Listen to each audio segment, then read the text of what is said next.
প্রিয় দর্শক, বর্তমানে নোয়াখালী, কুমিল্লা ও ফেনী আরও কয়েকটি অঞ্চল বন্যায় তলিয়ে রয়েছে।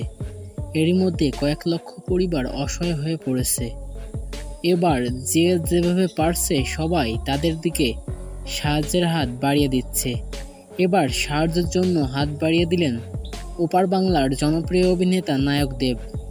এবং নায়ক দেব বাংলাদেশে ত্রাণ সামগ্রী পাঠানোর সিদ্ধান্ত নিয়েছে। এক ভিডিও বার্তায় নায়ক দেব বলেন, কয়েকদিন ধরেই দেখছি নোয়াখালী, কুমিল্লা ও ফেনী অঞ্চলের মানুষ খুব অসহায় হয়ে জীবনযাপন করছে। অনেকে না খাওয়ার জ্বালায় ছটফট করছে। আমি তাদেরকে সাহায্য করতে চাই, তাই আমি সিদ্ধান্ত নিয়েছি এবার ভারত থেকে বাংলাদেশে ত্রাণ সামগ্রী পাঠাবো। আর আমি আপনাদের উদ্দেশ্যে বলতে চাই, আপনারা যে যতটুকু পারেন সবাই বন্যার্তদের মাঝে সাহায্যের হাত বাড়িয়ে দিন। জানা যায় গতকাল রাতে হিলি স্থলবন্দর দিয়ে 6 ট্রাক ত্রাণ সামগ্রী বাংলাদেশে এসে পৌঁছেছে।